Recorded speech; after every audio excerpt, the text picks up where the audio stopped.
Assalamualaikum soleh-soleha, apa kabar semuanya? Mudah-mudahan kita selalu dalam keadaan sehat walafiat.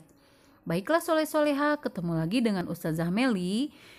Hari ini kita akan belajar tema 9, menjelajah angkasa luar, subtema 1, pembelajaran 5 dan 6. Sebelum menyimak video pembelajaran hari ini, marilah kita membaca doa terlebih dahulu. Bismillahirrahmanirrahim. Rabbi zidni ilman warzuqni fahman. Baiklah soleh-soleha, di pembelajaran 5 ada muatan IPA tentang klasifikasi planet dalam tata surya.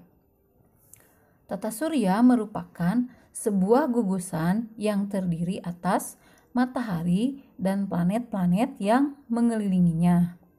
Karakteristik planet-planet yang mengelilingi matahari berbeda-beda berdasarkan keberadaan sabuk asteroid di antara planet Jupiter dan Mars. Planet-planet penyusun tata surya dibagi menjadi planet dalam dan planet luar. Planet dalam adalah planet-planet terdekat dengan matahari sampai sabuk asteroid.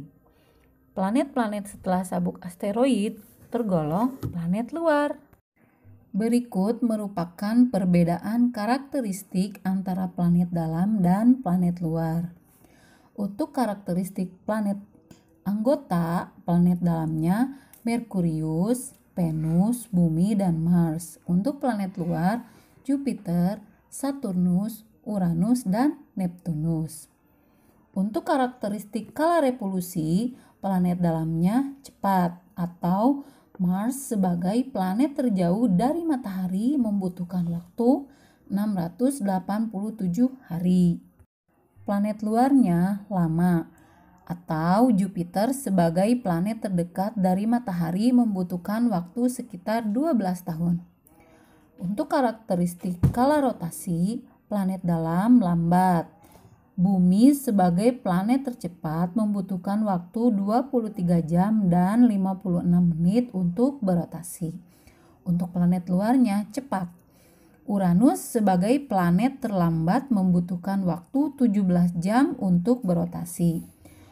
Karakteristik ukuran planet dalamnya relatif kecil. Bumi sebagai planet terbesar berdiameter 12.756 km. Untuk planet luarnya relatif besar, yaitu Neptunus sebagai planet terkecil berdiameter 49.532 km. Karakteristik material penyusun planet dalamnya logam dan batuan disebut sebagai terrestrial planets.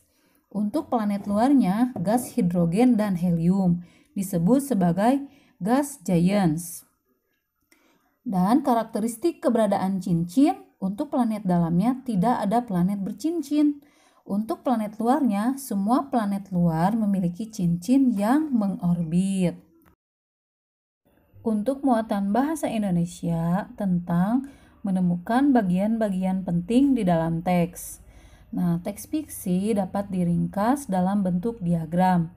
Bagian-bagian penting yang terdapat pada teks fiksi dicatat, kemudian disusun membentuk peta pikiran. Bagian-bagian penting itu berupa tokoh cerita dan peristiwa yang ada di dalam cerita. Sebagai panduan, kita dapat membuat pertanyaan-pertanyaan mengenai isi teks berikut. Berikut bagian-bagian penting di dalam teks. Yang pertama, bacalah teks dengan cermat. Kedua, tandailah bagian-bagian penting dalam teks sebagai kata kunci atau pokok pikiran. Dan yang ketiga, tulislah ringkasan dari teks yang dibaca tersebut menjadi sebuah teks baru. Untuk muatan SBDP tentang akor pada lagu. Ayo ingat kembali tentang interval nada dan cara menentukan interval nada pada pembelajaran 2. Setelah mempelajari interval nada dan cara menemukan interval nada, kalian akan mempelajari tentang akor. Nah, akor itu sendiri adalah paduan beberapa nada yang dimainkan secara bersamaan. Perpaduan nada-nada tersebut akan terdengar sangat harmonis. Akor dapat dimainkan secara bersamaan atau serentak atau juga bisa bergantian.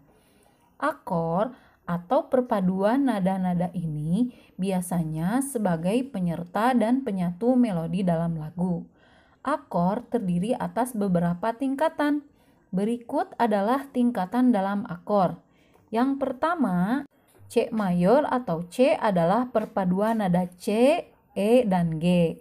Yang kedua, D minor atau D, M adalah perpaduan nada D, F, dan A.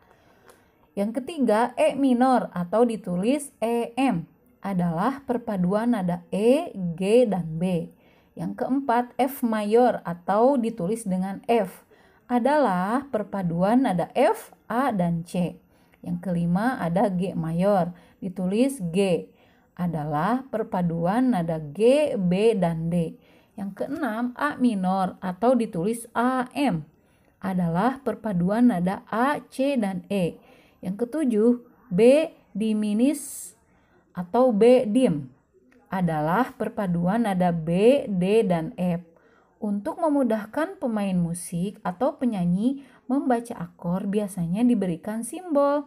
Simbol-simbol pada akor antara lain simbol angka, huruf, dan gambar. Akor biasanya digunakan dalam aransemen lagu dan banyak alat musik. Alat musik yang biasa digunakan untuk memadukan nada dalam akor adalah alat musik melodis, misalnya gitar, piano, pianika, organ, ukulele, dan akordion. Untuk pembelajaran 6, ada muatan PPKN tentang mewujudkan persatuan dan kesatuan di lingkungan rumah. Lingkungan rumah yang bersih dan teratur dapat membuat orang yang tinggal di dalamnya akan merasa nyaman. Untuk menghasilkan rumah yang bersih dan teratur, kita harus selalu menjaga kebersihan rumah dan merawatnya secara rutin. Sikap gotong royong dan saling membantu di lingkungan rumah merupakan perwujudan dari persatuan dan kesatuan. Jika semua anggota keluarga bersatu untuk menjaga keberhasilan rumah, pekerjaan akan terasa lebih ringan. Belajar dan bermain dengan teratur juga akan menciptakan lingkungan rumah yang tertib.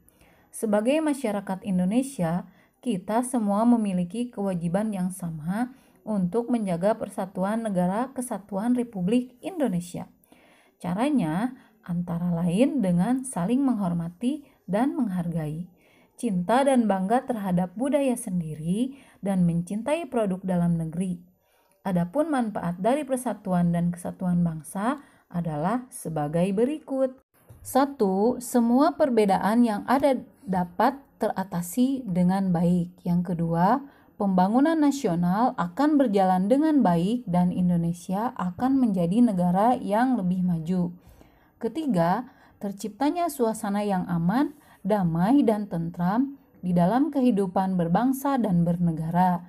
Dan yang keempat, memperkuat ketahanan nasional dalam menghadapi segala ancaman dan gangguan baik dari dalam maupun luar negara. Untuk muatan bahasa Indonesia tentang menceritakan isi cerita dalam bentuk diagram. Bagian-bagian penting yang ditemukan dalam teks fiksi dapat disusun menjadi peta pikiran. Kita dapat menceritakan isi teks fiksi berdasarkan peta pikiran yang kita buat. Di dalam peta pikiran tersebut memuat tokoh-tokoh, peristiwa, atau permasalahan yang dialami para tokohnya. Selain itu, penjelasan mengenai akhir dari peristiwa juga dapat dicantumkan menjadi bagian dari isi teks fiksi tersebut. Untuk muatan SBDP tentang akor dan interval nada dalam sebuah lagu. Ayo ingat kembali tentang interval nada dan akor di dalam lagu.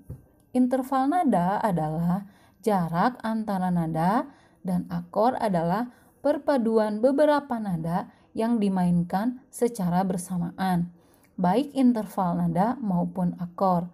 Keduanya penting dalam sebuah lagu sehingga saat menyanyikan atau memainkan lagu tersebut. Baiklah soleh-soleha, demikian video pembelajaran hari ini. Jangan lupa ketik nama kalian di kolom komentar bukti bahwa kalian sudah menyimak video pembelajaran hari ini. Dan jangan lupa like, share, komen, dan subscribe. Selalu jaga kesehatan, jaga kebersihan. Billahi taufiq wal hidayah. Wassalamualaikum warahmatullahi wabarakatuh. Sampai jumpa di video pembelajaran berikutnya.